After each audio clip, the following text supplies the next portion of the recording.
Bonjour à tous et bienvenue dans cette nouvelle vidéo dédiée à l'orientation. Aujourd'hui on rejoint Morgane qui est en prépa ECG. Elle nous attend au Jardin du Luxembourg, donc allons la rejoindre, c'est parti.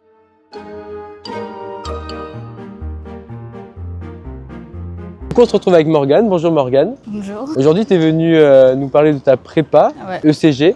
Donc merci beaucoup d'avoir pris le temps d'aider les lycéens à ça. De rien. Et on va commencer par une question. Quelle spécialité tu avais au lycée? Du coup, moi j'avais les spécialités SES et arts plastiques. Et tu avais des options en plus ou... Seulement maths complémentaires. D'accord. Et combien de moyenne générale tu avais? Entre 16 et 17 à peu près. Et en SES? J'avais plutôt 17. Et au bac pareil? J'ai eu 15 ans SES au bac.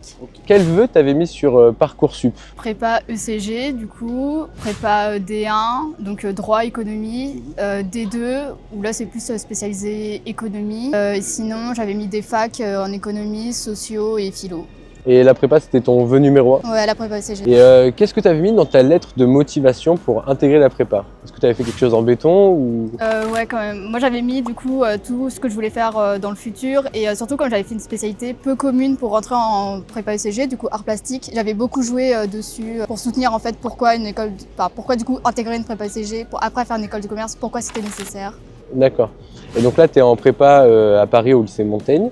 Est-ce que tu habites là? Enfin, tu habitais là avant ou Non, absolument pas. Moi, normalement, je viens des Yvelines. D'accord. Et là, j'ai un logement sur Paris actuellement. Je suis en internat. Du coup, je viens pas de Paris à la base. Ok. Donc, super pour ce qui était avant le lycée. Maintenant, est-ce que tu peux nous parler de ce qui se passe en prépa? Notamment, quelles sont tes matières? Alors du coup, en ECG, on a 4 parcours, forcément. On a maths appliqué ESH, maths appliqué AGG, donc géopolitique, et maths pro ESH et maths pro AGG. Moi, je suis en maths appliqué, donc ESH, donc économie, sociaux et histoire. Et sinon, en autres matières, on a philosophie, lettres, anglais, une LV2. Donc moi, par exemple, c'est allemand.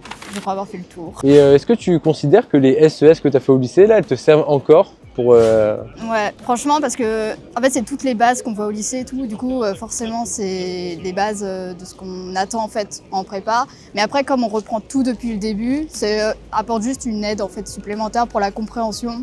Mais c'est pas nécessaire, de toute façon on a fait SES pour entrer en prépa ECG. Les gens dans la classe qui n'ont jamais fait SES et tout, du coup ils savaient même pas ce que c'était une offre ou une demande. Et là on a vraiment tout repris de zéro. Donc forcément ça apporte une aide parce qu'on sait déjà de peu près de quoi on parle, mais c'est pas nécessaire. Et donc c'est quel type de profil? Parce que tu as dit qu'il y a beaucoup qui n'avaient pas SES, pardon. C'est quoi qu'ils avaient eux? Surtout des gens qui aiment les maths parce qu'on a énormément d'heures de maths. Donc c'est surtout ce genre de profil et qui sont motivés pour entrer en école de management forcément. École de commerce. Est-ce que la prépa ECG, c'est dur si on est nul en maths du coup? Ouais quand même. Ouais. Il faut avoir quand même un bon niveau de maths parce qu'on galère, enfin même si à chaque chapitre on recommence de zéro et tout, il faut quand même avoir un bon goût des maths parce qu'il y a énormément de choses à travailler. Quand on est nul en maths, c'est quand même chaud. Là tu peux pas tout reprendre à zéro, là il faut vraiment qu'il y ait quand même faut avoir quand même une bonne base. Après c'est pas nécessaire non plus d'avoir 20 de moyenne en maths et tout. Moi j'avais que 14 en maths complémentaires, donc en vrai ça va, mais c'est pas non plus excellent. Et tu vois beaucoup de nouvelles choses? Ouais, quand même. Surtout que du coup, j'avais fait que maths complémentaires et même en maths appliquées, on est dans la continuité plutôt de la spécialité maths. Du coup, nous, en maths complémentaires, par exemple, en maths complémentaires, on n'avait jamais vu la récurrence. Et là, du coup, il a fallu apprendre la méthode de la récurrence assez vite quand même. Alors que les maths spé, ils avaient déjà eu cette avance du coup à avoir. Donc vous revenez pas vraiment en détail dessus, mais par contre, il faut la connaître vite. Ouais, voilà. Pour la suite. On avait passé un chapitre du coup sur récurrence double et tout. Et voilà, mais... Ok. Après, forcément, comme on utilise les notions à chaque fois entre les chapitres, il faut vraiment beaucoup les maîtriser très vite. Et du coup, est-ce que tu penses que la spé maths, c'est nécessaire, voire obligatoire pour faire une prépa ECG? Ça peut toujours être un plus, mais après, maths complémentaire, ça peut être suffisant si on est prêt à travailler vraiment pour rattraper le niveau, parce que forcément, on va vite se rendre compte que les gens qui ont fait spé maths, voire maths experts, sont beaucoup plus avancés que nous. Et du coup, il faut être prêt à vraiment plus travailler, quoi. Donc il faut avoir goût aux maths quoi qu'il arrive. Ouais, voilà. Ok. Vu que tu es en prépa, comment tu sens la charge de travail en prépa? Déjà au niveau des cours. Déjà, c'est conséquent, forcément, on est en prépa. Même les profs, ils le disent, qu'ils nous donnent plus de travail qu'on est capable de le faire. On regrette qu'il n'y ait que 24 heures dans une journée. En fait, il faut juste aimer travailler, je dirais. Et la charge de travail, on la supporte. De toute façon, on n'a pas le choix et on apprend à s'organiser avec. Et combien d'heures en plus des cours tu fais en tant que travail personnel? En vrai, ça dépend des jours, mais en moyenne, je dirais 4 heures à peu près. Donc 4 heures par jour en plus des cours de la Ouais, prépa. minimum. Tu t'organises où? Enfin, tu vas où? Tu restes à la prépa? Tu vas dans une BU? Alors nous, nos salles de prépa, elles sont ouvertes de l'ouverture au lycée jusqu'à la fermeture, donc jusqu'à 20h, nous, le lycée ferme. Sinon, on va travailler au BB, au BU, et sinon dans d'autres prépas qui nous acceptent ou chez nous. Alors en prépa, comment vous êtes évalué? Quel type d'exercice vous avez et le rythme des évaluations? On est préparé du coup aux épreuves format concours, donc forcément en culture G, notamment en lettres, c'est des exercices spéciaux en fait pour les concours, donc on voit même pas au lycée, comme la contraction de texte ou la synthèse de texte, ça on les voit pas au lycée. Sinon on a dissertation, en langue c'est thème, version et essai, donc de la traduction et de l'essai. Et en maths c'est vraiment des exercices. Et sinon c'est dissertation pour les autres matières. Et au niveau d'école, comment ça se passe? L'école, nous, c'est 2 par semaine. Ça joue généralement par binôme de 2 semaines. C'est-à-dire qu'en semaine A, on va avoir obligatoirement maths et en semaine B, obligatoirement l'autre spécialité, donc ESH ou AGG. Et la deuxième colle qui arrive par semaine, ça tourne tous les mois, où du coup, c'est l'autre matière en fait. Par exemple, en une semaine, on va avoir philo et maths. L'autre semaine, on va avoir lettres et ESH. Après, on va avoir allemand et du coup maths. Et après, on va avoir anglais et l'autre. Mais du coup, vous avez des colles une fois par semaine au minimum? Ouais, minimum. Et si on loupe une colle, du coup, on la rattrape forcément. Donc parfois, ça peut aller 3 colles. C'est pas dérangeant, mais voilà. D'accord. Est-ce que vous avez des évaluations sur table en plus de tout ça? Oui, on a du coup des DST qui peuvent soit tomber pendant les heures de cours, soit du coup les samedis matins, c'est 4 heures généralement de DST ou 2 heures différemment les épreuves. D'accord. Et toi, quelle méthode de travail tu as mis en place? Parce que la prépa, c'est du costaud, c'est dense. Est-ce que tu as des méthodes que tu apprécies plus que d'autres? Tu fiches par exemple, enfin... Faut ficher et encore ficher des cours, il y a vraiment que ça à faire et des livres. La différence aussi, c'est qu'au lycée, on peut se contenter du cours pour avoir la moyenne, alors qu'en prépa, faut montrer en fait que tu peux être à fond sur tous les sujets, même le plus minime, parce qu'on sait jamais ce qui peut tomber. Et ça peut tomber sur des points tellement précis. Et du coup, en méthode de travail, faut juste trouver des informations encore, les retenir, faire que ça. Et où est-ce que tu trouves toutes ces informations? Du coup, c'est sur, franchement, on a Internet, au CDI, sur les bouquins, même les revues du style, par exemple en économie, alternative économique. On a aussi des gros bouquins spéciaux prépa qui sont proposés dans les librairies. On les achète et généralement, ça fait les 2 années. D'accord. Et vaut mieux les avoir, ceux-là? Oui. Là, par exemple, en ESH, on a ce qu'on appelle un usuel. Là, ça récapitule toutes les 2 années de prépa ECG. Il faut l'avoir, lui. Il doit faire 1200 pages. Oui, il est énorme. Il est énorme.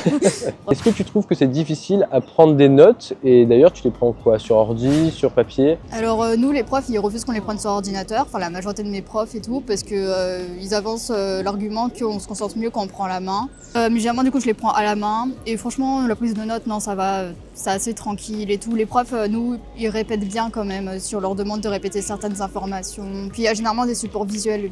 D'accord, donc ils sont quand même assez gentils, enfin Ouais. ça déballe pas à fond, vous avez le Non. temps, vous pouvez poser des questions, enfin voilà, c'est pas des tyrans. Ouais, voilà. Ah non, mais de toute façon, les profs, c'est pas en prépa, moi je dirais c'est pas dans leur intérêt d'être des tyrans, parce que sinon ils perdent totalement les élèves, et après ils ont pas des bons résultats au concours, parce qu'ils ont rien compris au cours. Donc forcément après ça fait perdre des statistiques.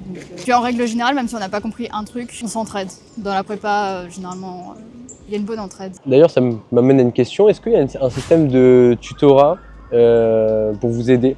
Dans certaines prépas, on peut demander aux 2e années de nous parrainer, du coup, qui nous aident pour l'organisation du travail, surtout en début d'année où on est un peu perdu, on sait pas trop vers où aller, par quoi commencer et tout. Il faut juste demander aux 2e années, puis même si c'est pas officiel et tout, généralement les 2e années sont toujours ouverts à aider les premières années. D'accord. Sinon au niveau des professeurs, est-ce qu'ils sont assez à l'écoute et bienveillants avec vous? En vrai déjà, la relation entre professeurs, elle est très différente du lycée en prépa. Ça, c'est vraiment un truc que j'ai remarqué. En fait, au lycée, on a plutôt tendance à être assez proche des profs quand même, alors qu'en prépa, pas trop. En réalité, on va leur dire qu'on a du mal avec on n'a pas des techniques de travail, ils vont nous en conseiller. Et en vrai, ils sont assez à l'écoute et tout, mais ça reste une relation assez différente. Ils sont pas aussi proches de nous. Combien tu as de moyenne actuellement et est-ce que tu penses que tu peux faire mieux ou tu es déjà à fond? Alors je m'avancerai pas sur la moyenne parce qu'en prépa la moyenne c'est pas ce qui compte. Faut regarder le classement parce qu'on peut avoir 17 de moyenne mais être 14e dans la classe comme on peut avoir 12 de moyenne et être premier. Du coup je m'avancerai pas sur ma moyenne. Je pense que je pourrais faire mieux quand même dans la majorité des matières. D'accord. Est-ce que ça met quand même la pression d'avoir un classement qui est affiché par exemple en classe? Nous il est pas affiché en classe. C'est vrai qu'au début ça nous met un peu la pression parce qu'on se dit oh là là si j'arrive dernier du classement, un peu la honte quoi. Et en fait à la fin on relativise et on se dit en fait ce qui compte c'est pas où on en est dans le classement, c'est comment on évolue en fait. Et même comment on évolue à la fois dans le classement mais aussi en termes de résultats personnels. Parce que par exemple, même si on est toujours dernier du classement, mais que nos notes elles s'améliorent, bah on se dit ok, je suis toujours dernier, mais en même temps je m'améliore et voilà quoi. Et sinon, quelle est l'ambiance avec les autres étudiants? Parce qu'on entend souvent que la prépa, c'est de la compétition, c'est de la concurrence. Est-ce que tu ressens? Nous dans notre prépa, franchement ça va. Il y a une très bonne ambiance, il y a une bonne entraide, on se file les cours s'il y en a qui sont absents et tout. Mais après ça dépend vraiment des promos. Parce qu'on peut être dans une très bonne prépa et avoir une promo qui décide de faire une ambiance full concours. Et du coup ça va être extrêmement désagréable. Comme on peut être dans une prépa dite plus médiocre, même si ça veut rien dire, et avoir justement une très bonne ambiance. Du coup, ça, c'est pas facile à avancer comme réponse parce que ça dépend vraiment de la promo. Si les gens ils veulent avoir une mauvaise ambiance, il y aura une mauvaise ambiance. Et s'ils veulent instaurer une bonne ambiance, il y aura une bonne ambiance. Et est-ce que tu as ressenti une grosse différence entre les cours que tu as eus au lycée et les cours que tu as maintenant en prépa ECG? Au début, je la ressentais pas trop. Et en fait, rétrospectivement, je me dis qu'il y a une énorme différence déjà dans le contenu des cours. C'est ce qu'on fait en prépa, c'est déjà plus rapide, mais c'est surtout beaucoup plus approfondi. Alors qu'au lycée, j'avais l'impression que c'était vraiment tout fait en surface. Et là, c'est beaucoup plus approfondi. Forcément, la quantité de travail et tout, c'est pas la même. Un étudiant nous a posé cette question, parce que donc là, c'est pas ton cas, mais est-ce que tu penses que faire 40 minutes de trajet, par exemple, chaque jour pour venir à sa prépa et refaire 40 minutes, ça a un impact?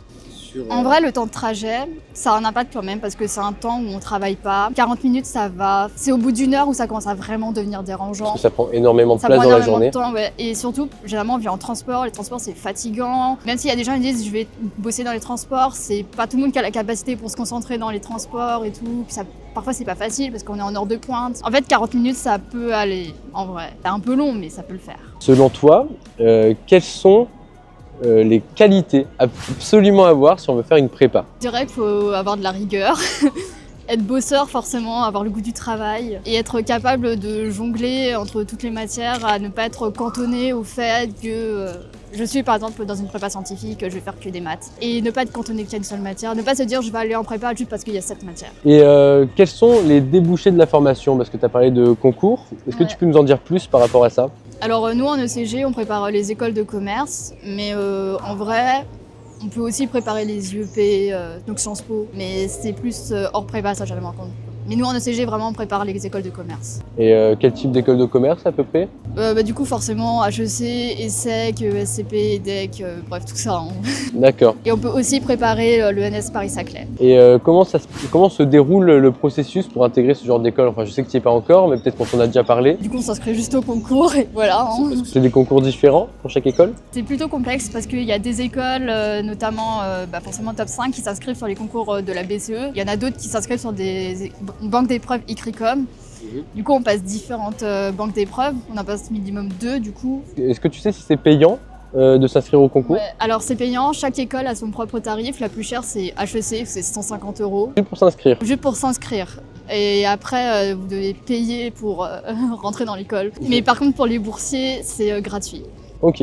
Et généralement, plus une école est bas dans le classement, moins c'est cher, forcément, parce que moins elle est demandée. Et c'est pour ça que généralement, quand on passe les concours des écoles, on en passe 6 ou 7. Pas plus, parce que sinon ça commence à faire Ça un coût commence assez vraiment à faire conséquent. cher. Puis après, il faut penser que si on est admissible aux écoles, il faut aller faire le tour de France. Et généralement, tu as des écoles, elles ne payent pas le train, elles ne payent pas le logement, donc c'est un peu plus compliqué. D'accord, ouais, il faut bien choisir, cibler. Ok. Et en fonction du coup de son niveau, parce que. Oui, et aussi, ça sert à rien si on est en bas de classement de sa prépa de choisir HEC, c'est de l'argent littéralement jeté par la fenêtre parce qu'on n'y arrivera pas. Enfin, à moins qu'on ait un éclair de génie, c'est D'accord. plutôt compliqué.